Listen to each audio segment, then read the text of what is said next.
What's going on, man? I'm back. Rob Odie, Spotlight 39, right now. I'm in Studio 39, aka the Bear Cave, and this is interview number 4. Let's go. We're live. Thursday night football, NFL opening season. We got a lot going on, right? But I appreciate you tapping in, showing some love. Make sure you hit that subscribe button. Turn the notifications on because we go live all the time. I got new content, new features, new segments, new everything. It's all about the student athletes and helping them gain exposure, right? That's what Spotlight 39 is all about. Hit the thumbs up button. That's the only way this thing is going to continue to grow. More specifically, Marshall fans, where you at? Show my man some love during this live broadcast. Comment. I'm going to bring it up on the screen, all right? So, all that being said, you know what I got to do. I got to plug the Darius Minor Foundation. That's why this whole thing exists, right? Every strong athlete needs a strong heart. Make sure you tap in dm39.org. That's the website. This is our first huge event. It's a heart walk at the University of Maine, Sunday, October 10th. If you can't make it, it's all good, but we really would appreciate the support and love if you could create a fundraising page to help raise awareness for heart disease with student athletes. Now that that stuff's out the way, man, let's get into it. Let's have some fun. I'm bringing them on. You know him as QBP. Let's get it. What's going on, my man? Let's go. Tell us who you are, where you're from. You're amped up. You're ready to go. You got the football in hand. Floor is yours, man. What, what's going on, everybody? This is Peter Zamora here from Anderson, South Carolina. I'm a quarterback in the class 2022 and currently committed to the Marshall Thunder and Herd. Go Herd. Let's go, right? So, Marshall University commit playing QB. That's a big deal, man. QB, that's the focal point of the squad, right? So, Yes, sir. this man, we're gonna have lots of good conversation. I'm excited to figure out why you chose Marshall in small town West Virginia, right? Coming from South Carolina. We're gonna get into that. But before we do, man, let's kind of rewind the clock. Let's take it back. You played football in the fall, right? Um, it was in the fall, a couple of games. So let's think about that season and think about, what you learned from the season. What did you, want to sharpen or focus on going into the off season?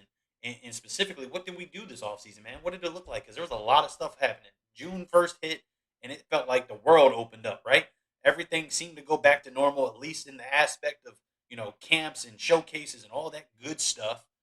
So, what were you involved with, man? What did you do to work on your craft? Absolutely. The biggest thing this past offseason was working with my receivers. We have a younger crowd.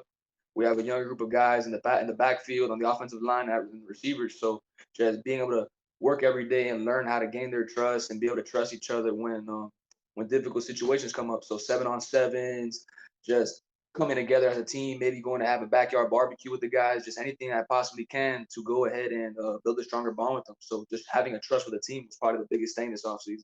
Yeah, man. I mean, that look, you build that bond, that culture, right? That's first and foremost. If you don't have that bond built, it doesn't matter how good your arm is or how far you could throw the ball. You ain't got the bond, man. Your receiver's probably not going to run route to catch it. So the fact that you put in that work, that just shows true leadership, man. And that's exactly what QB1 has to do. And that's exciting to hear. So what did we get involved with this offseason, man? Did we hit any camps? Did you go to any combines? Were you a part of a showcase? What was you involved with this offseason? The biggest thing was definitely 7-on-7s. Our team went ahead and participated in a few 7-on-7s. We hosted one. We went to University of South Carolina for one, and a couple of the local high schools hosted them as well. So just building that camaraderie and that team atmosphere to depend on each other was definitely huge. Yeah, man. So if we think about that, right, and we come full circle, we come to modern time. We're currently a couple of games into the season. Unfortunately, we lost a game due to COVID. So you've got to play one. We got game two tomorrow night, amped up, ready to go, right? You not letting go of the football, man. You're going to sleep with that thing tonight. That's the pillow, right? I like Oh, absolutely. it. So did we see the chemistry and the bond? Has that reflected to this season, man? How is it feeling? What are you seeing this season from your guys and from yourself specifically, man, as the true leader QB1 of the squad? Absolutely. Trust is definitely visible. A lot of the guys understand the things I look forward to in coverages, whether different looks, they trust what I see.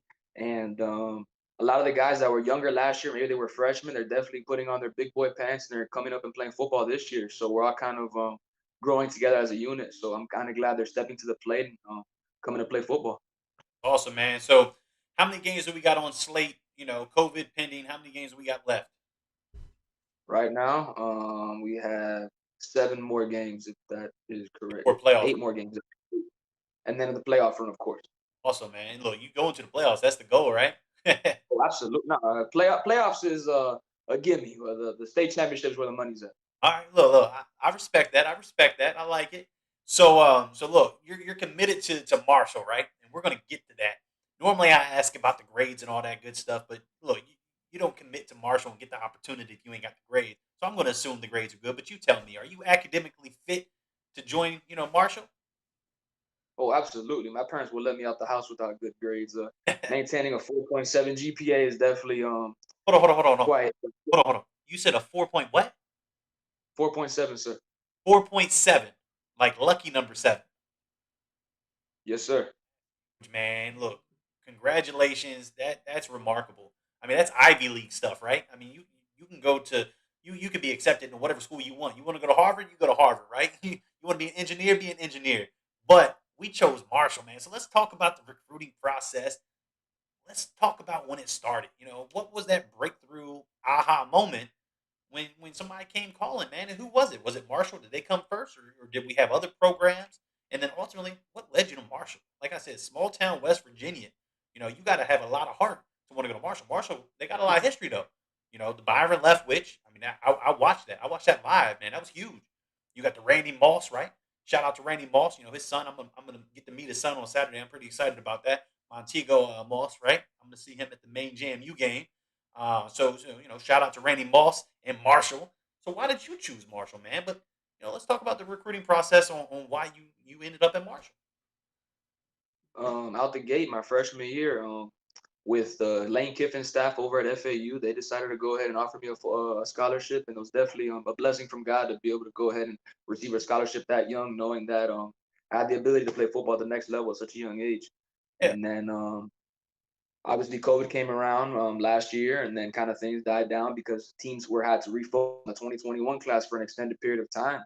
And then last year, Marshall pulled the trigger on me, and I always look at the great things a school can provide. So Marshall definitely checked off all the boxes for me. And with COVID being such a crazy thing, not knowing what could happen the very next day, Marshall was an offer I didn't want to leave waiting on the table. And I loved everything that they left on the table for me when it comes to academics, athletics, um, spiritually, mentally, physically. I loved everything they brought for me. So I committed, and that's where I want to play.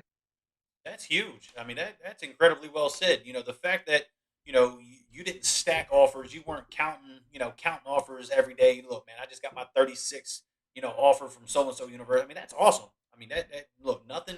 I'm taking nothing away from these dudes that do that. Because they got the skill set, they got the talent, right? If you're stacking 20, 30, 40, 50 offers, kudos to you, right? You're clearly a very talented young man. But what you said, man, is big because you got the FAU offer, right? And then COVID hit. COVID messed up everything, right? I mean, it turned the world upside down. But for you guys, man, it made it difficult. I mean, class of 21, some dudes didn't even get to play a senior season, right?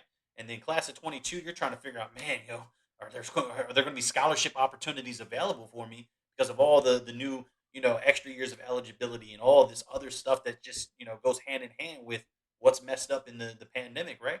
So you got the Marshall offer, and you were like, you know what? Marshall checks off box A, B, C, D, and just down the list. And you said you didn't want to leave it on the table. That's huge, man. Like I, that's big. I respect that. So have you been to campus? Have you been on campus? You got to see what Marshall's got, or did you do the virtual tour? What do what experience do you have in small town West Virginia? Oh, absolutely. My first time ever on campus was to go watch the spring game.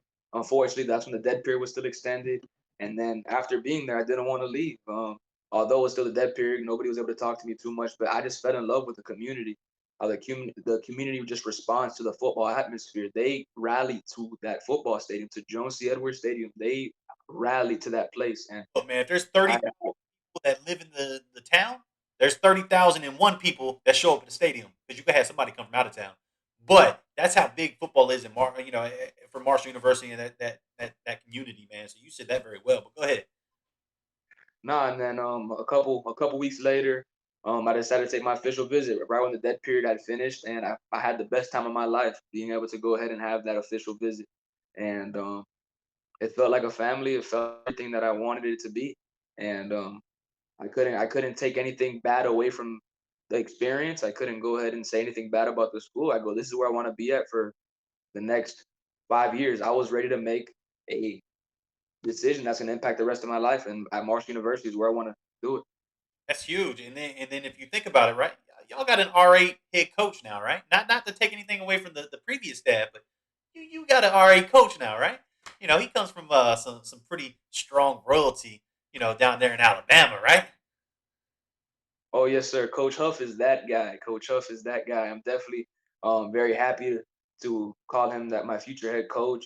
And the guys he surrounded himself with, the offensive coordinator, Coach Cramsey, and the strength and conditioning coach, Coach BA, and all the guys that he's brought around from all these places have definitely had the same goal in mind, and that's to go ahead and win and to go ahead and do it the right way.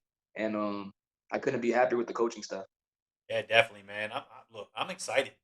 I hope they get more nationally televised games, man, because they're fun to watch. I mean, they were fun to watch last season, right? I mean, they were doing their thing with the chemistry not fully built. So I'm excited to see what they got going forward. And then when you get to strap up and throwing those green jerseys, man, I'm excited to see what you got, right? So let's do this. Let's pause the football talk, man, because we could do that all day. I say it all the time. Let's talk about you and who you are as a person, right? So clearly, the Marshall staff, they probably got a great idea who you are, right? They've seen you, they've met you, they've talked to you. But what about the Marshall fan base? Let them know who you are and what you represent outside the game, off the field, man. Because I think that's bigger than the game. Oh, and for a lack of better words, I'm a Christian young man. I like to go ahead and make the others around me better, whether it's friends that just need a guy to be there for them, or teammates that just need help to go ahead and learn the playbook, or a kid that just needs help with homework. I'm always just gonna be that guy to look to help others before I help myself, and God's definitely rewarded me along the way for living that kind of lifestyle, and I look forward to continue to do that. Look, you're a great young man. I like talking to you, man. Like you got a strong head on your shoulders, man. You say a lot of the right things. Kudos to you. Kudos to you to your family. For bringing you up like this. Shout out to anybody in your support group because you're a great dude, man. Like this is a good conversation. Um, but let's do this, man. Like that aside, right? And I respect all of that, but you're still a young man. You're what, 16, 17 years old, right? You're still becoming your own. So what do you like to do for fun? What do you like to do with the homies? Do we play basketball? We ride go-karts, man. What do you do down in South Carolina? I like to, I guess, try new things. Lately, I'm a football only kind of kid, but a couple of my teammates brought me on playing golf or There it is. going and going with tubing on the lake and things I wouldn't normally do. I've always been a kind of kid that kind of likes to. At one point, was always kind of just being to myself when it comes to um. Hold on, I just had a when it comes to things that I enjoy doing. I would play some video games from time to time, but now I play golf. I'll go ahead and go do bumper carts or do things that were a bit out of my comfort zone. I've definitely learned to enjoy those things, and I love doing those things now. Look, those are fun experiences, but look, nothing's gonna beat when you strap up, you go through that tunnel, and you step on that field, and it's game day, and you're QB1, right? That's an experience outside your comfort zone, and I'm excited for you to get used to that because that's gonna be fun. That's gonna be fun for you to experience. That's gonna be fun to watch, man. But let's do this. Last piece of who you are, right? It's Friday night. You're still running your senior year. What's the go to playlist to get you amped up, ready to go to war with your brothers on Friday night? Go to playlist is definitely I'm an old soul, if you will. I'll definitely go ahead and go to some '80s and gangster rap when it comes to Tupac, Biggie, Puffy, Snoop Dogg. Those kind of older that older crowd is definitely what I enjoy listening to on game days. Look, man, I really enjoy talking to you, man. Because look, Nothing against the baby and Uzi and Young Boy and all. That's the typical answer. But my man just hit me with Pop and Biggie. I love it. I love it. I love it. I love it. I appreciate that. So my daughter then turned the live show on her iPad. That's background. She caught me off guard. But let's do this, man. Let me hand you the floor one last time to just shout out anybody that's in your corner, anybody that's been there for you, support group, coaches, trainers, family, friends. I don't care. Whoever show you love, man, return the favor, show them some love back. It's all you right now. I would definitely like to go ahead and first off thank off my Lord and Savior Jesus Christ for getting me into this position I am in today. Because without Him, none of this would be possible. I wouldn't have the ability to do so well in school or do well in football or have the blessings to bless others. And then second off, my family for keeping me grounded at all times, for raising me the right way to go ahead and help us before I help myself and be able to go ahead and do the right thing. And even though when nobody's watching. And definitely my coaches growing up, even the ones from back in Florida, those are the guys that went ahead and maybe the football player I am today when it comes to my early knowledge of the game and how they've set me in the position to continue to learn and continue to want to learn as opposed to being content. And my teammates, my teammates are always supporting me. They make sure I never get too big headed. They go with a 3-star Marshall commit. They let me know every single time they go, "Hey, you're here before you go there." So I definitely love those boys. They continue to keep me grounded, and we're gonna go win one this year. And look, like I've said it a handful of times, but you're a fantastic young man. Shout out to your parents. You are a great young man with a very bright future, and I'm excited to watch it unfold. I appreciate that for everybody that's watching, man. This is exactly why Spotlight 39 exists. We got different stories from across the spectrum, right? We got 0 stars, zero blessing young men that come on here just looking for that first opportunity. Then we got people like Pete right here. He's a Marshall commit, QB1, but still humble enough to know he's got to put those in front of him first. And I appreciate that, man. So keep doing what you're doing. Stay safe, stay healthy, keep grinding, keep doing what you're doing, man. Let's stay in contact. I'm excited to watch you do what you do. I just lost my words, but nonetheless, tomorrow's Friday. I'm not live. I'm coming back Monday live. Tomorrow night, I'm gonna be hitting up Friday Night Lights at a high school here in Virginia. I think I got the Louisa versus Massaponics. It's a big deal, right? So I'll have that video up on the YouTube channel. But until then, I gotta shout out my daughter. Look, my daughter, she's super excited. She just commented during this broadcast. So I gotta shout out my daughter. I love you. I appreciate you. I'm gonna show up my man Darius Minor how I close it out every single time. All right. I appreciate you, Pete. We're gonna stay in contact.